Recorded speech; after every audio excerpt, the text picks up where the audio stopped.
Hi friends, welcome back to my channel. இன்றைக்கி நம்ம பார்க்க போகிற வீடியோன்னு பார்த்தீங்கன்னா ஆடி பௌர்ணமி ஐக்ரீவர் வழிபாடு பற்றி தான் பார்க்க போகிறோம். நம் ஒவ்வொருவரும் கஷ்டப்பட்டு உழைத்து பணம் சேர்ப்பதற்கு காரணம் நம்முடைய வருங்கால சந்ததியினர் சிறப்பாக இருக்க வேண்டும் என்பது மட்டும்தான். அப்படி வருங்கால சந்ததிகளாக திகழ்பவர்கள் நம்முடைய சந்ததிகள். அவர்களின் வாழ்க்கை சிறப்பாக இருக்க வேண்டும் என்றால் அவர்களுக்கு நல்ல விதமான கல்வி அறிவு ஏற்பட வேண்டும். என்னதான் நல்ல பள்ளிக்கூடமாக பார்த்து நாம் சேர்த்து விட்டாலும் அவர்களுக்கு படிக்க வேண்டும் என்ற எண்ணம் இருந்தால் மட்டுமே அவர்களால் படிக்க முடியும். ஆடி பௌர்ணமி தினத்தன்று செய்ய வேண்டிய ஐக்ரீவர் வழிபாட்டை தான் இப்போது பார்க்க போகிறோம். ஆடி பௌர்ணமி அன்றுதான் ஐக்ரீவர் பிறந்தார் என்று சொல்லப்பட்டுள்ளது. அப்படி அவருடைய பிறந்த தினமான அன்று ஐக்ரீவர் ஜெயந்தி அன்று அவரை எப்படி வழிபாடு செய்ய வேண்டும்? ஐக்ரீவர் என்பவர் சரஸ்வதிக்கே குருவாக இருந்தவர்தான். கல்வியில் சிறந்தவரே சரஸ்வதி என்று கூறுகிறோம். அவருக்கு குருவாக இருப்பவரே ஐக்ரீவர் என்றால் அவர் எவ்வளவு சக்தி வாய்ந்தவர்! இவரை நாம் மனதார வழிபாடு செய்தோம் என்றால் நம் குழந்தைகள் படிப்பில் சிறந்திருப்பார்கள். நமக்கும் அறிவு, ஞானம், சிந்தனை, புத்தி கூர்மை அனைத்துமே நமக்கு பொதுவாக தேவையான ஒரு விஷயங்கள். பெரியவர்களாக இருந்தாலும் சரி, படிக்கக்கூடிய குழந்தைகளாக இருந்தாலும் சரி, ஐக்ரீவர் வழிபாடு என்பது அனைவரும் செய்யலாம். கல்வியில் சிறந்து விளங்குவதற்காக ஐக்ரீவரை நாம் எவ்வாறு வழிபாடு செய்ய வேண்டும் என்று பார்க்கலாம் வாங்க. ஐக்ரீவர் படத்தை முழுமையாக சுத்தம் செய்து மஞ்சள் குங்குமம் வைத்துக் கொள்ளுங்கள். வீட்டில் ஐக்ரீவர் படம் இல்லை என்பவர்கள் அருகில் பெருமாள் ஆலயத்திற்கு செல்ல வேண்டும். அங்கு நிச்சயமாக ஐக்ரீவரின் சன்னதி இருக்கும். அங்கு சென்றுமே நீங்கள் இந்த வழிபாட்டை செய்யலாம்.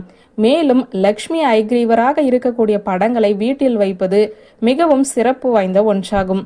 இந்த வழிபாட்டினை பிரம்ம முகூர்த்த நேரத்தில் செய்ய வேண்டும். அப்போதுதான் மிக மிக சக்தி வாய்ந்த ஒன்றாக இது மாறும். படத்தை சுத்தம் செய்து மஞ்சள் குங்குமம் இட்டு ஐக்ரீவர் படத்திற்கு ஏலக்காய் மாலை சாற்ற வேண்டும். இந்த ஏலக்காய் மாலையானது 108, 27 என்ற எண்ணிக்கையில் கட்டலாம். உங்கள் வீட்டில் ஐக்ரீவர் படமானது சிறியதாக இருந்தால் கவலைப்படாதீர்கள். 11 ஏலக்காய் வைத்து மாலை போடுங்கள். அவருக்கு பிடித்த நெய்வேத்தியமானது சர்க்கரை பொங்கல். அப்படி உங்களால் சர்க்கரை பொங்கல் செய்ய முடியவில்லை என்றாலும் கால நேரம் இல்லை, மனதார வேண்டி ஒரு கிண்ணத்தில் ஏலக்காய் போட்ட பால் கூட வையுங்கள். பின்னர் தீபதூப ஆராதனை அனைத்துமே காட்டிவிட்டு ஐக்ரீவரின் மூல மந்திரத்தை 27 முறை மனதார உச்சரிக்க வேண்டும். எனக்கு நல்ல ஞாபகத்தை கொடு, நல்ல கல்வியை கொடு, நல்ல ஞானத்தை கொடு என்று ஐக்ரீவரை மனதார பிரார்த்தனை செய்யுங்கள். தங்கள் குழந்தைகள் சரியாக படிக்க மாட்டேங்கிறார்கள், ஞாபக மறதி அதிகமாக இருக்கிறது, இந்த மாதிரி நிறைய பிரச்சனைகள் நம்முடைய குழந்தைகளிடம் இருக்கும்.